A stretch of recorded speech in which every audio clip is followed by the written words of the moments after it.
Praise the lord. ఈ ఉదయకాల సమయం మీ కొరకు నేను ప్రార్థించాలని ఆశపడుతున్నాను. ఈ ఉదయకాల సమయంలో చాలామంది ముందుకు బానిస అయిపోయి ఉంటారు. ఆ ముందుకు బానిస అవ్వడం వల్ల కుటుంబాల సమాధానం ఉండదు, నెమ్మది ఉండదు. అలాగే కుటుంబాలు విచ్ఛిన్నం అయిపోతున్నాయి.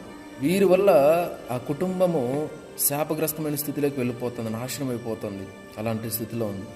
వీరైతే కొంతమంది ఆలోచన చేస్తారు, ఈ త్రాగుడు నేను మానుకోవాలి కానీ మానుకోలేకపోతున్నానని. కొంతమంది వచ్చేసి ఈ ఆలోచన ఉండవు, నేను ప్రతిరోజు తాగాలంతే నా ఇష్టం అన్నట్టుగా ఉంటారు. కాబట్టి ఇలాంటి వారు ఎంతమంది ఉన్నా ఈ ఉదయకాలం అందరి కొరకు నేను ప్రార్థన చేస్తాను. ప్రతి ఒక్కరు కూడా 2 తలలో ఉంచండి, ప్రార్థన చేసుకుందాం. మహాపరిశుద్ధుడ, ప్రేమ నమ్మకము గల మా తండ్రి, మీకు వందనాలు, స్తోత్రాలు, కృతజ్ఞతలు చెల్లిస్తున్నాం.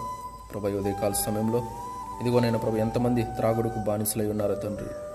ఎంతమంది నైనా ప్రభా ఈ త్రాగుడు వల్ల నైనా ప్రభా యేసయ్య కుటుంబంలో సమాధానం లేకుండా, కుటుంబంలో గౌరవం లేకుండా, సమాజంలో గౌరవం లేకుండా బ్రతుకుతున్నారో తండ్రి. యేసయ్య త్రాగుడు మానేయాలని ఆశ ఉంది కానీ నా వల్ల కావట్లేదు, నేను బానిసను అయిపోయాను అని ఎంతమంది బాధపడుతున్నారు తండ్రి. వీరందరి కొరకు ప్రార్థిస్తున్నానయ్యా. దయ ఉంచి వీరిని దర్శించండి తండ్రి. నైనా ప్రభు, మీరు దర్శిస్తే వీరు ఖచ్చితంగా నైనా ప్రభు ఈ చెడు అలవాట్లను, దురలవాట్ల నుంచి వారు విడుదల పొందుకుంటారు తండ్రి. సహాయం చేయండి అయ్యా, దయ చూపెట్టండి అయ్యా. గతంలో నైనా ప్రభా ఎంతోమంది నైనా ప్రభా ఇలా త్రాగుడికి బానిస అయ్యి వారి జీవితాలను నాశనం చేసుకొని కుటుంబాలు విచ్ఛిన్నమైపోయిన స్థితిలో ఎంతోమంది నైనా ప్రభు మీ వద్దకు వచ్చిన తర్వాత వారి జీవితం మారిందయ్యా. వారి జీవితంలో పరిస్థితులన్నీ మారిపోయాయి. వారి కుటుంబాల సమాధానం వచ్చింది. విచ్ఛిన్నమైన కుటుంబాలు కూడా కట్టబడ్డాయి తండ్రి యేసయ్య. ఇదిగో ఈ సమయం ముందు, ఈ దినమందు నైనా ప్రభు మీరు సేవ చేస్తూ నైనా అనేకులకు ఆదర్శంగా అనేకులు నైనా ప్రభా యేసయ్య మీదకు నడిపించేవారుగా ఉంటున్నారయ్యా.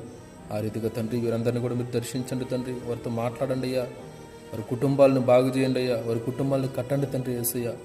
వారున్న బంధకాలు, సంఖ్యలు, కట్ల నుంచి వారికి విడుదలనిచ్చి, ఈ దురలవాట్ల నుంచి వారికి విడుదలనివ్వమని ప్రార్థిస్తున్నాను. చాలామంది అయితే అసలు ఏముండదు, నాకు ప్రతిరోజు ముందు ఉంటే చాలు, నేను తాగుతూ ఉంటే చాలు అన్నట్టుగా ఉంటున్నారయ్యా. అలాంటి వారిని కూడా మీరు దర్శించి వారికి విడుదలనివ్వండి తండ్రి. వాటి నుంచి విడుదలనిచ్చి ఆ కుటుంబాల సమాధానం, నెమ్మది, సంతోషాన్ని కలిగించమని ప్రార్థిస్తున్నాను తండ్రి. కృప చూపండి, దయ చూపండి, కనికరించండి. మీ వద్దకు వస్తే ఖచ్చితంగా ఎలాంటి దురలవాట్లనైనా, చెడలవాట్లనైనా వారు ఖచ్చితంగా విడిచిపెట్టేస్తారు తండ్రి యేసయ్య.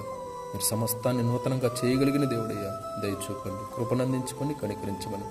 ఉదయకాల సమయంలో ఎంతమంది ఇలా వీటిని బట్టి బాధపడుతూ ఆ కుటుంబాల్లో నైనా ప్రభా, కుటుంబ సభ్యులు కూడా ఎంతమంది వీటిని బట్టి నైనా ప్రభా బాధపడుతూ ఇబ్బంది పడుతున్న వారందరి జీవితాల్లో నైనా ప్రభా మీరు వెలుగుగా ఉండి వారిని వెలిగించమని, ఆ కుటుంబాల్ని నైనా ప్రభా సమాధానంతో నింపమని, అయినా ఈ త్రాగుడికి బానిసలైన అందరినీ మార్చమని ప్రార్థిస్తూ మీకే వందనాలు, స్తోత్రాలు చెల్లించుకుంటూ సహాయం చేయమని యేసయ్య అతి పరిశుద్ధ నామములో ప్రార్థించి, స్తుతించి, గణపరిచి, మహింపరిచి వేడుకుంటున్నాను తండ్రి. ఆమేన్. దేవుడు మీ అందరిని దీవించి ఆశీర్వదించును గాక.